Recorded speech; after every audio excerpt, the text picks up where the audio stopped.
With the help of walleye fishing experts Mark and Jake Romanack of Fishing 411 TV, Bill Lewis now has 2 must-have walleye crankbaits, including the Precise Walleye Crank, PWC for short, and the all-new PWC Lite. The PWC Lite is a more modest minnow diver aimed at matching the hatch, where smaller minnows are the primary forage base. In this week's episode, Mark and Jake showcase the PWC Lite by trolling up quick limits of bruiser walleye. It's abundantly obvious that the PWC Lite is a chip off the old block when it comes to walleye catching crankbaits.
Oh, that one hit it hard enough that he tripped the board himself.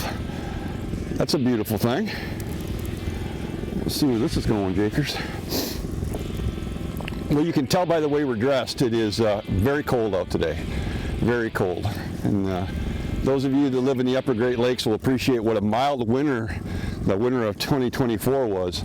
But it decided to come on with a vengeance here late. And so we've had more winter weather in March and April than we had all winter long. And that's what we're experiencing right now is some very, very cold temperatures. In our pre-fishing yesterday, we actually were shaking off snow flurries. So winter just won't give up. There you go. Let's see what we got here.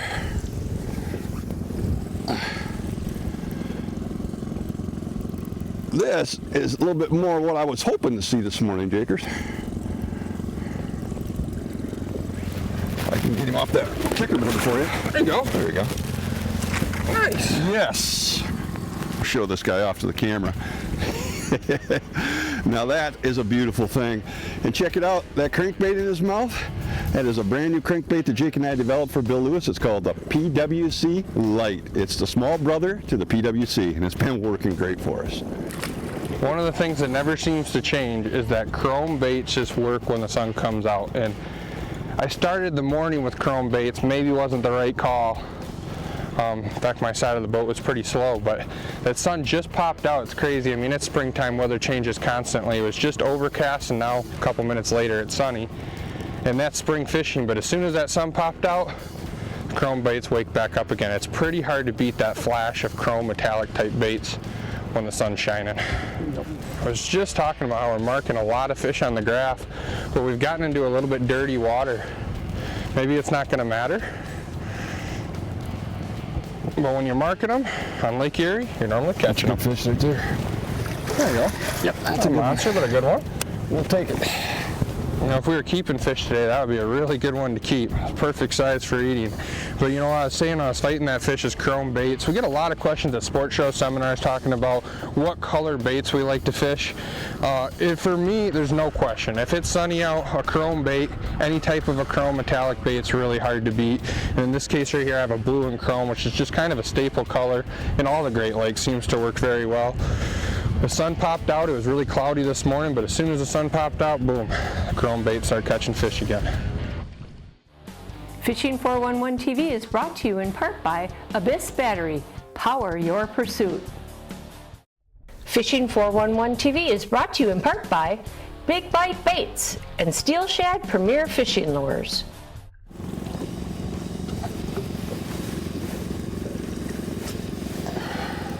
Hooked up.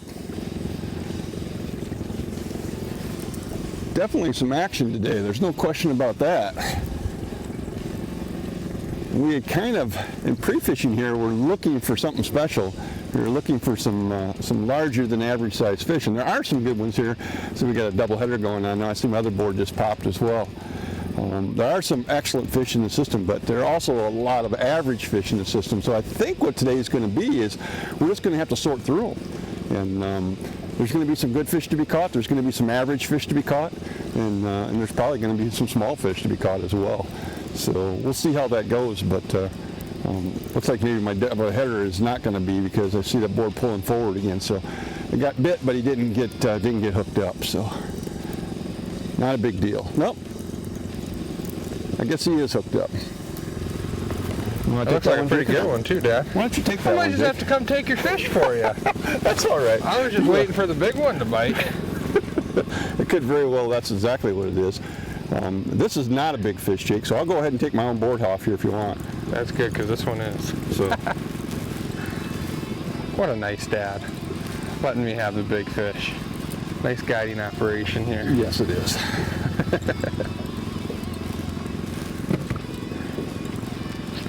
Yeah, this is a good one here.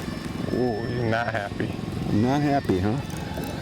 Well, I'm having a harder time judging. This is a decent fish.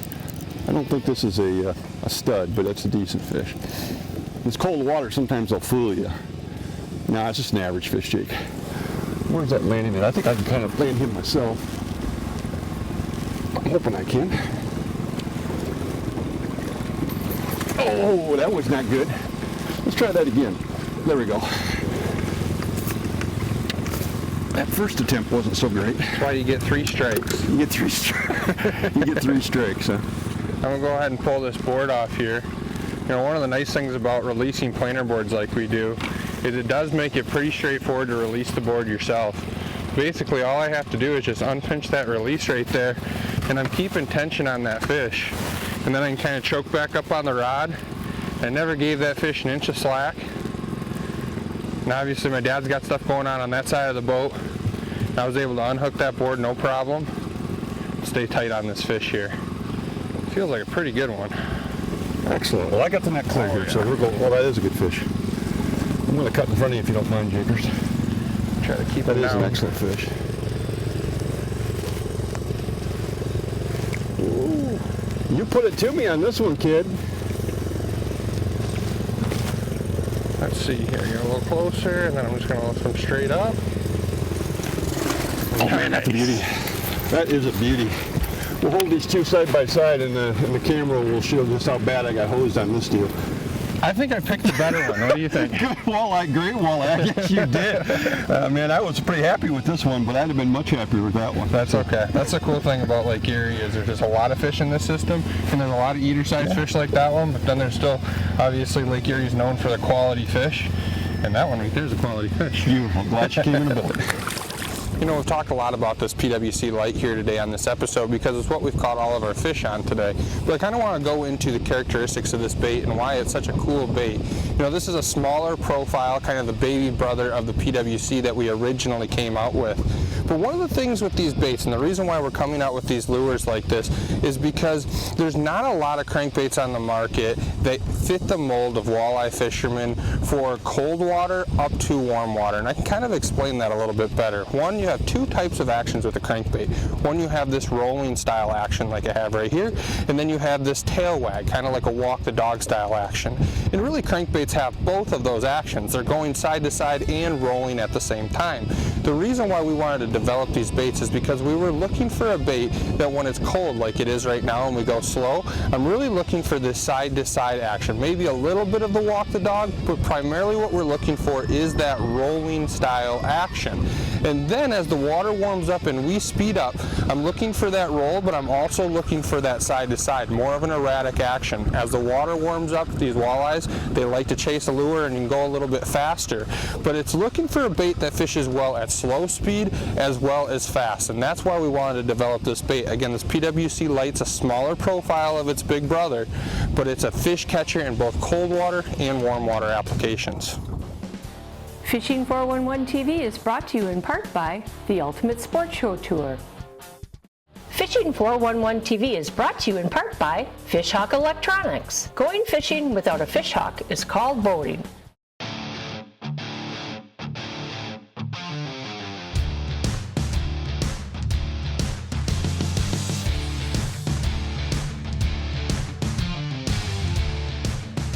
Smokercraft Incorporated and Suzuki Outboards presents the 411 on fishing. You know, at Fishing 411, you've probably seen us using a lot of scent products. In particular, we like ProCure Super Gel. Real greasy, stays on everything that we fish. We put it on spoons, we put it on crankbaits, we put it on soft plastics, we even put it on live bait. So people ask us what are our favorite ProCure scents, and these Pro Packs really make that easy. If you're after trout and salmon, you want bloody tuna, you want alewife, and you got to have some smelt in the boat. If you're after walleyes, you're going to want to have nightcrawler scent, you're going to want to have trophy walleye, which is a mixture of different minnow scents, and gizzard shad. Gizzard shad is our go-to for crankbait fishing in the fall. What about bass? If you're a bass or a panfish guy, you're going to want crayfish. Bass love crayfish, we all know that. Gizzard shad is probably a #1 as well. Most big bodies of water have gizzard shad in them, and bass love them. And goby is the one that a lot of people don't realize. Goby is so popular in the Great Lakes now. If you're a bass fisherman and pan fisherman, you need some ProCure goby scent. So these Pro Packs make it real easy to decide what kind of scent that you want to carry in the boat, and believe it or not, it makes it so that the pricing is so attractive, it's almost like getting one for free. Got a high fish going here, Dad. Oh, and the inside board's going at the same time. Yeah. Ooh, double header.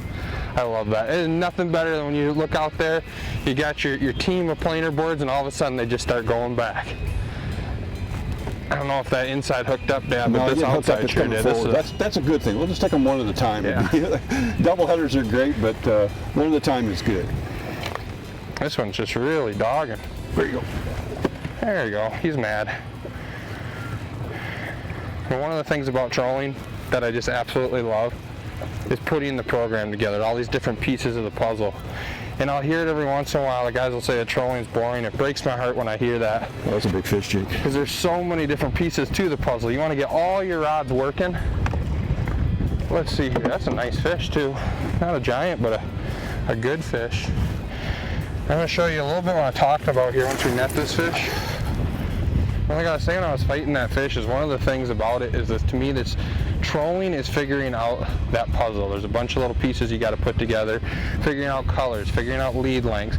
You have a lot of lines, and my goal is at the end of every day, every single rod that you use should have caught multiple fish. That is the point of trolling. It's a very effective way. But putting pieces of the puzzle together to me is stuff like this.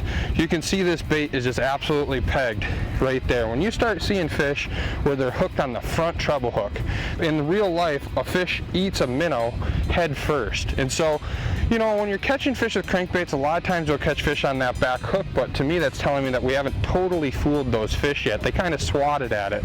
But when you start getting them hooked treble hook on the front treble hook first, that fish was trying to eat and digest that lure. You totally fooled that fish. And it's, again, another piece of the puzzle we're putting together today. Beautiful Lake Erie walleye.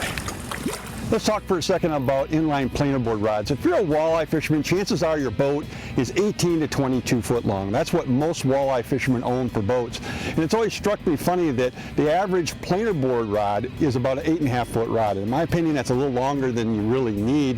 A 7.5 foot rod, that's what I have in my hand here, is just about ideal. And when you look around what's been happening today in our boat, it's been really a cluster in here.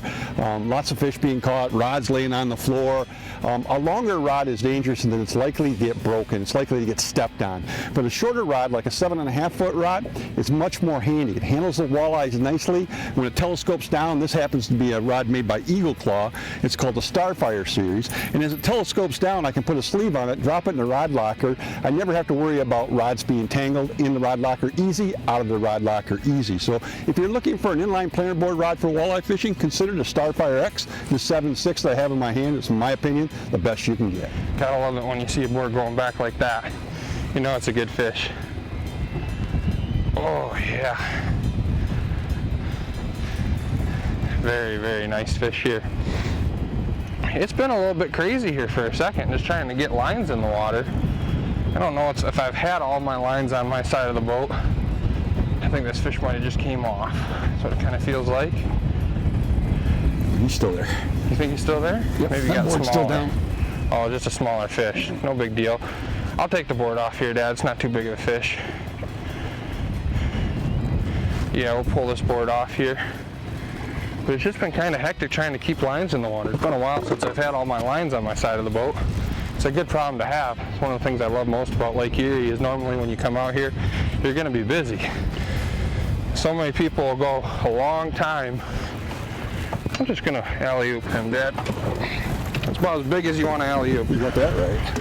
We've just been really blessed today and we've caught a pile of fish, and there's so many places you go to where a good day of walleye fishing is honestly 5, 6, 7 fish is a good day, and you get really spoiled on a fishery like Lake Erie where you know about 20, 30 plus, 40 plus fish days that you can have out here, and like I said, you get spoiled because I take a fish like that and think I can just alley-oop them because we've caught so many of them today. But another really, really good fish, putting them back so you can come out here and catch one yourself. Fishing 411 TV is brought to you in part by Cisco Fishing Systems, your fishing equipment experts. Fishing 411 TV is brought to you in part by ProCure, ruthlessly effective bait scents. You know, one of the things when I'm fishing Lake Erie, I use my electronics a lot to try to find fish because especially in the spring we're trolling relatively slow, mile and a half an hour. And when you troll so slow, you just simply don't cover very much water. And so it's important to try to find these fish before you ever actually set down on top of them to try to fish these fish in the area. And one of the things that I found in shallower water on Lake Erie that I look for is I look for a bottom substrate with my side imaging or my side view where there's a little bit of rock and a little bit of sand. It seems like when you get into a real heavy gravel, then you tend to find more smallmouth in that area. But when you start to spread that rock out where there's a sand and rock spread out, it seems to have a lot of fish in it. And so I'm using my side view to look for that bottom substrate, but then I'm also using my 2D sonar to actually mark fish and physically find those fish once I find an area. And so if you're coming out here and you've never been out here before, don't be afraid to drive around a little bit and look for fish. Find those fish you want to catch before you set down on them and actually physically try to catch those fish. You'll be a lot more successful. Trolling around at a mile and a half an hour in the springtime, you simply don't cover a lot of water, and there's a lot of water out here on Lake Erie that don't have any fish. Thank you, sir. That is a beautiful thing. And I got it on a PWC Lite, which is a relatively new bait from Bill Lewis. It's the small version of the PWC Precise Walleye Crank. It's just been absolutely kicking butt today. And this particular area that we're fishing, there seems to be a lot of fish in this little bit more stained water, and it's kind of something that you want to look at because there's, in walleye fishing, in fact I consider this water starting to clean up a little bit. This isn't bad. But when you're trolling, one of the things you want to look for is the color of the water. I think that's really important. Now there's water that's definitely too clean for crankbait fishing. You got to remember, you're fishing a chunk of plastic. It's very fake. And so what we really look for is enough color in the water that you can fool these fish, but not so clean that it looks fake. And this water is pretty ideal. The way I judge that is I actually look at the back of the motor, and if I can see that prop, to me that's about perfect. Where a couple feet of visibility, enough where the water's green and murky, but not so clear that I could tell you what pitch the prop is at the back of the boat. So always look at that watercolor, and it's a good idea It kind of tells you, where those fish are going to be. There might be on a place like Lake Erie, there might even be fish in that clean water. But when you can find the stained water, you're going to find fish that are normally more willing to bite. Nice fish. You can see that's another beautiful fish. We've caught a pile of this size fish today, and I'm not complaining at all. But kind of to finish what I was talking about as I was fighting that fish is that watercolor. I'm always constantly looking at the back of the boat, and I'm kind of looking at my prop and judging. Sometimes it'll just get too dirty, and those fish just simply cannot see your lure. You got to remember that walleye are sight feeders. If they can't see it, they can't eat it. But in the same token, if the water's too clean, they might be able to see it too well, and then we'll know it's fake. So one of the things is you just want to kind of look for that in-between water, a little bit of murky, a little bit of color to it, and you'll be a lot more successful trolling crankbaits. Let's flesh this out a little bit more. Obviously, we know that we're crankbait trolling, it's cold water, we're using planer boards. What you might not realize is that these are transient fish. We're actually very close to the mouth of the Detroit River.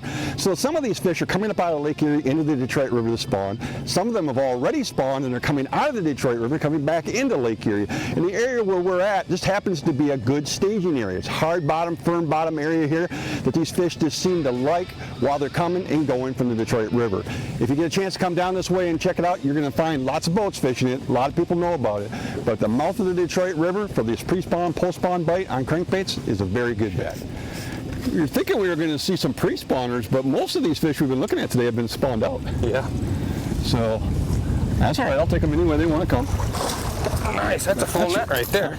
And there we go, another outstanding Lake Erie walleye. Hey, my name is Mark Romanack, and you've been watching Fishing 411. I hope you learned a thing or two about cold water crankbait fishing today. If you get a chance, check out the PWC Lite. It's a Bill Lewis product. It'll put more walleyes in the boat for you. Closed captioning is provided courtesy of Precision Trolling Data, the Troller's Bible.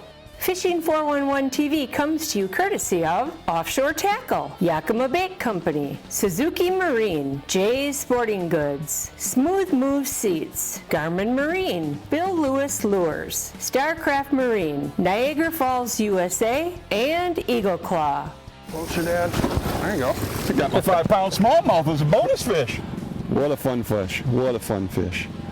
I hope all the bass fishermen out there won't hold it against me. I caught it on a planer board. I'm going to let it go, okay?